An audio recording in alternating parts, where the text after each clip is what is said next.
Everybody welcome back to the channel. तो आज की इस वीडियो में हम इकोनॉमिक्स के 2023 के कंप्लीट मॉडल पेपर के कंप्लीट सॉल्यूशंस को इस वीडियो में कवर अप करने वाले हैं।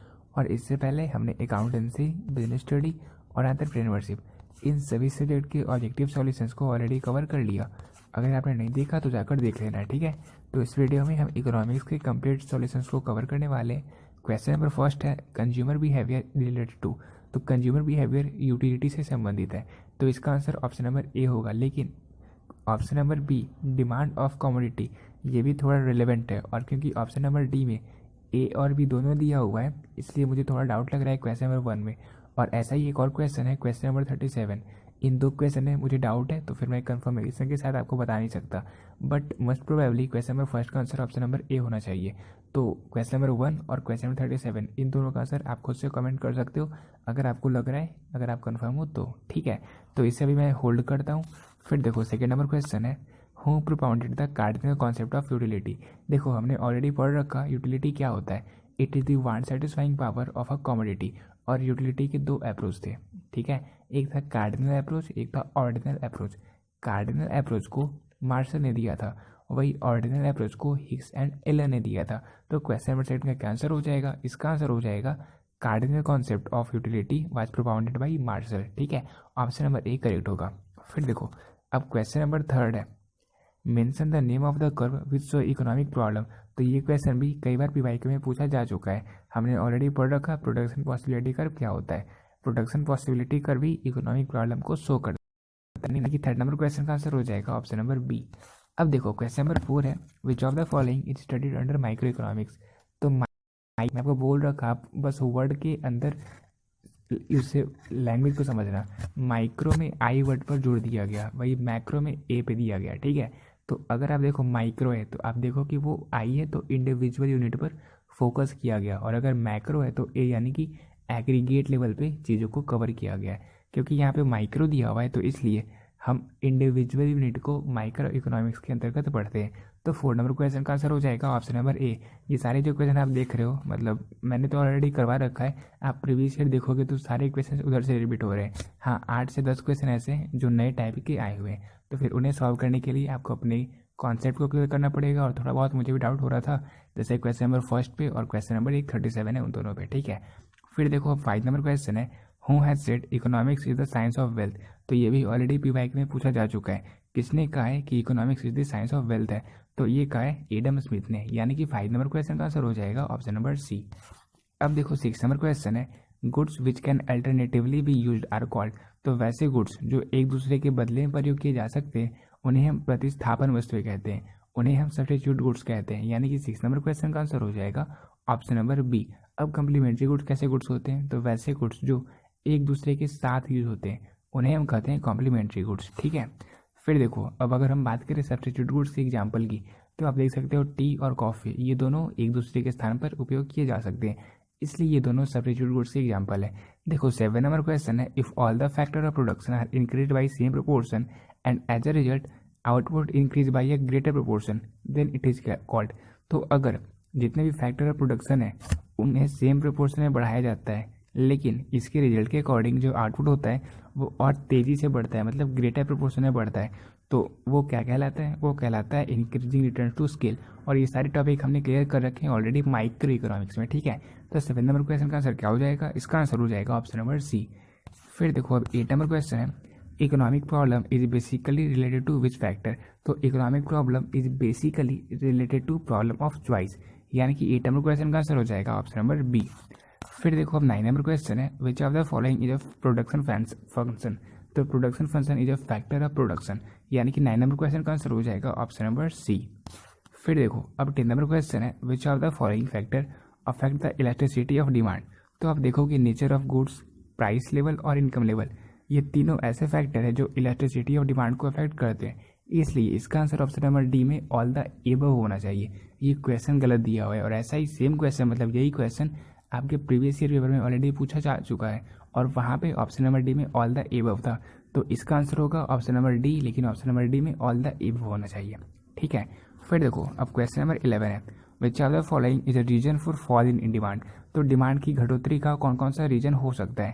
पहला है फॉल इन इनकम, दूसरा है fall in number of buyers and third is fall in taste of consumer. तो अगर इनकम में घटोतरी मतलब अगर एक कस्टमर की इनकम कम होगी तो उस केस में डिमांड भी कम होने लगेगा, और इसके अलावा अगर जितने बायर्स एक मार्केट में वो कम हो जाएंगे तो उस केस में भी डिमांड कम होगा। इसके अलावा अगर कंज्यूमर के टेस्ट में चेंज आ जाए, अगर उसे कोई चीज़ पसंद आए तो उसके से भी उस पार्टिकुलर वस्तु की डिमांड कम हो जाएगी। तो ये सारे रीजन है, यानी कि इसका आंसर हो जाएगा ऑप्शन नंबर डी। ठीक है, फिर देखो क्वेश्चन नंबर 12 है बैलेंस ऑफ ट्रेड मीन। तो बैलेंस ऑफ ट्रेड का क्या मतलब होता है? इसका मतलब होता है import and export of goods, यानी कि वस्तुओं की आयात एवं निर्यात से व्यापार संतुलन का अर्थ है। यानी कि 12 नंबर क्वेश्चन का आंसर हो जाएगा ऑप्शन नंबर। अब देखो 13 नंबर क्वेश्चन है निम्नलिखित में से कौन सा सही है? तो income is equal to consumption plus investment, इसके अलावा consumption plus saving is equal to consumption plus investment, ये सारे सही हैं। तो इसका आंसर हो जाएगा ऑप्शन नंबर डी, यानी कि ऑल द एबव। फिर देखो 14 नंबर क्वेश्चन है reserve bank of India was established in. तो ये सारे पीवाईक्यू में पूछे जा चुके, मैं आपको बोल रहा हूँ आप पीवाईक्यू कर लो, बहुत ज़्यादा बेनिफिशियल होगा।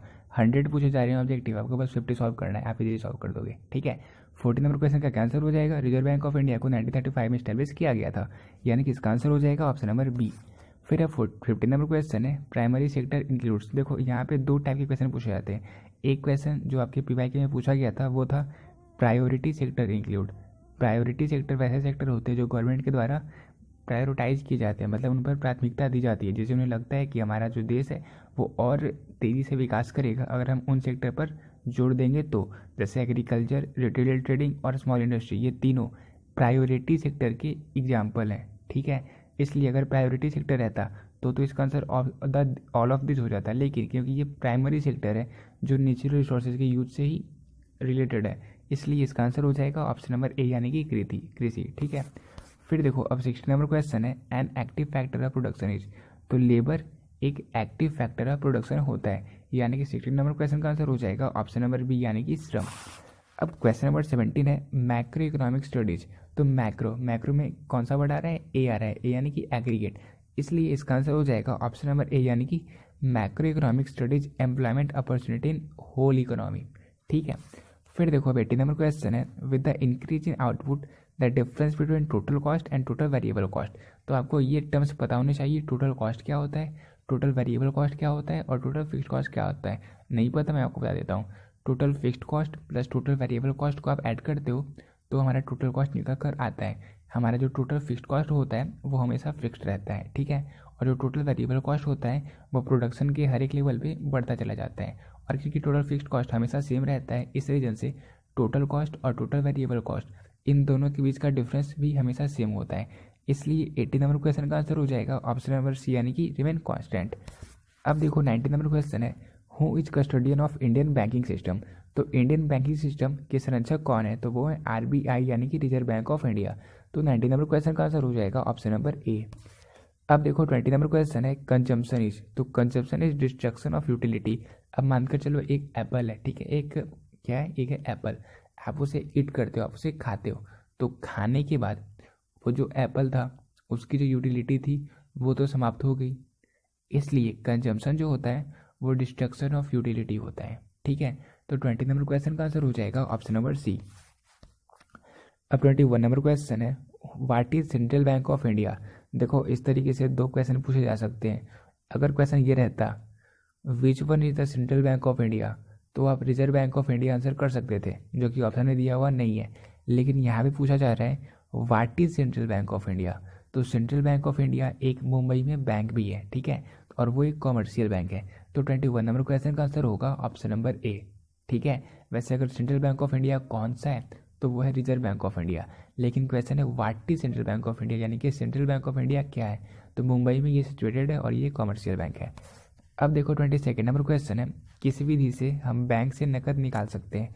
तो विड्रॉवल फॉर्म, चेक, एटीएम, ये तीनों मेथड होते हैं जिसके थ्रू हम अपने बैंक से कैश निकाल सकते हैं, यानी कि 22 नंबर क्वेश्चन का आंसर हो जाएगा ऑप्शन नंबर डी। अब फिर देखो 23 नंबर क्वेश्चन है which of the following is budget, which of the following word is budget. तो जो बजट है वो एक फ्रेंच वर्ड से लिया गया है, यानी कि 23 नंबर क्वेश्चन का आंसर हो जाएगा ऑप्शन नंबर सी। अब देखो 24 नंबर क्वेश्चन है by which method central bank adopt for controlling the quantity of credit. तो bank rate, open market operation and change in CRR, यानी कि कैश रिजर्व रेशियो, ये तीनों मेथड अपनाए जाते हैं सेंट्रल बैंक के द्वारा क्वांटिटी ऑफ क्रेडिट को कंट्रोल करने के लिए। यानी कि 24 नंबर क्वेश्चन का आंसर हो जाएगा ऑप्शन नंबर डी। अब देखो 25 नंबर क्वेश्चन है, which one is included in the invisible item. तो इनविजिबल आइटम में इनमें से किसे इंक्लूड किया जाता है, तो आप देखोगे बैंकिंग, शिपिंग और कम्युनिकेशन, ये तो इनविजिबल होते ही है, ये सर्विस होते हैं और सर्विस हमेशा इनविजिबल ही होता है, इसलिए ये तीनों सही होंगे, मतलब ये तीनों ऑप्शन सही है। और ये क्वेश्चन भी ऑलरेडी पूछा जा चुका है आपके एग्जाम में और उसका आंसर ऑप्शन नंबर डी में ऑल द एबव था। तो ये सारे मतलब कुछ बिहार बोर्ड भी खुद गलत कर देता है, इसका आंसर होना चाहिए ऑप्शन नंबर डी में ऑल द एबव, यानी कि इनमें से सारे। फिर देखो 26 नंबर क्वेश्चन है, which of the following is known as the state of deficient demand in Keynesian economy. तो केनीसियन इकोनॉमी में इनमें से कौन सा डिपिक्ट करता है स्टेट ऑफ डिफिशिएंट डिमांड।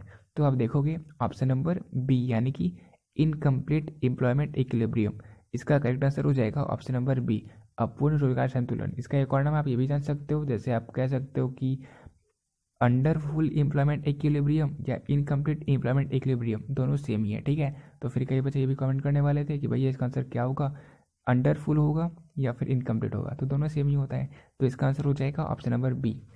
अब देखो 27 नंबर क्वेश्चन है, यदि MPC इज इक्वल टू 0.5 है तो गुना क्या होगा।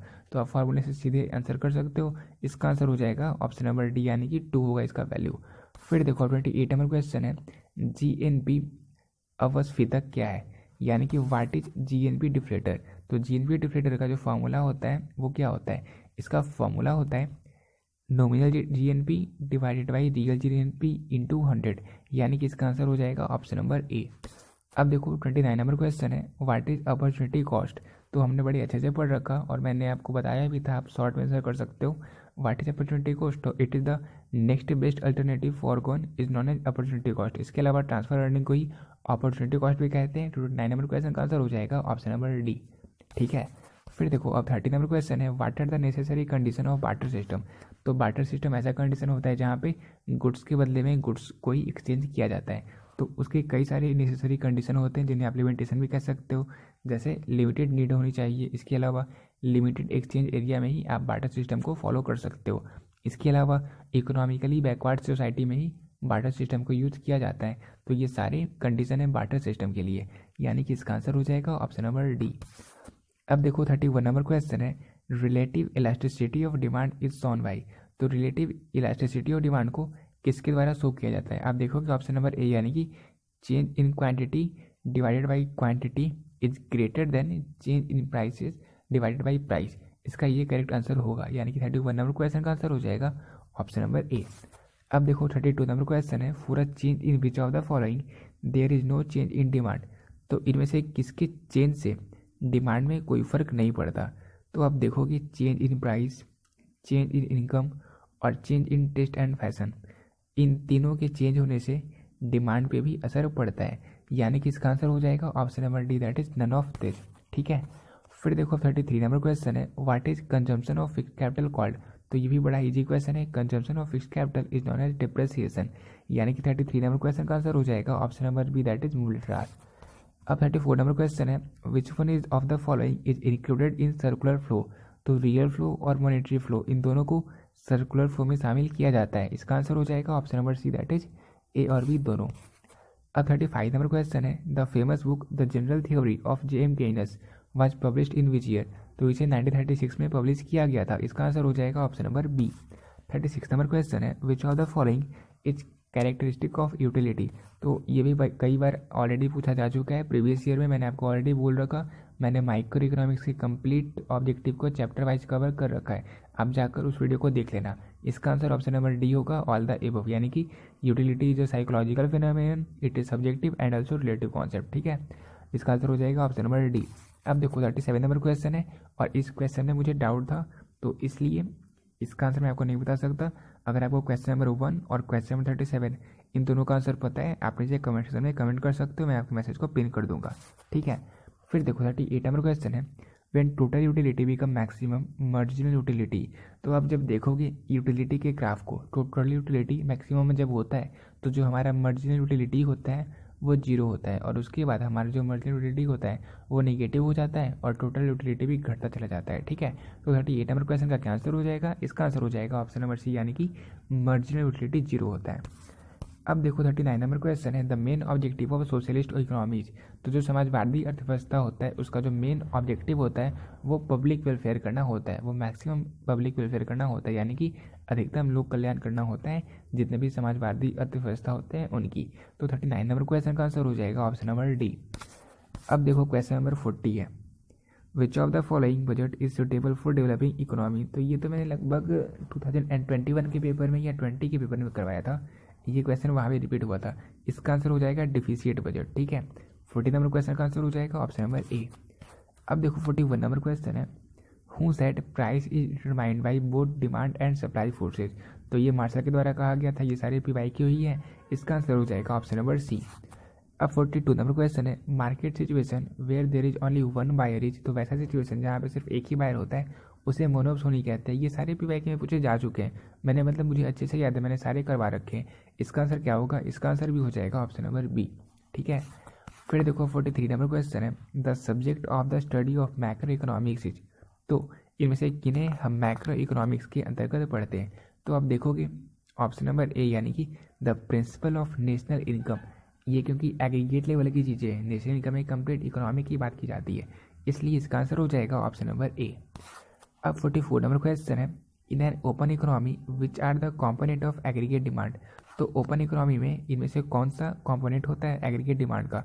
तो consumption plus investment plus government expenditure plus net export, ये सभी कंपोनेंट होते हैं एग्रीगेट डिमांड की ओपन इकोनॉमी में, यानी कि 44 नंबर क्वेश्चन का आंसर हो जाएगा ऑप्शन नंबर डी।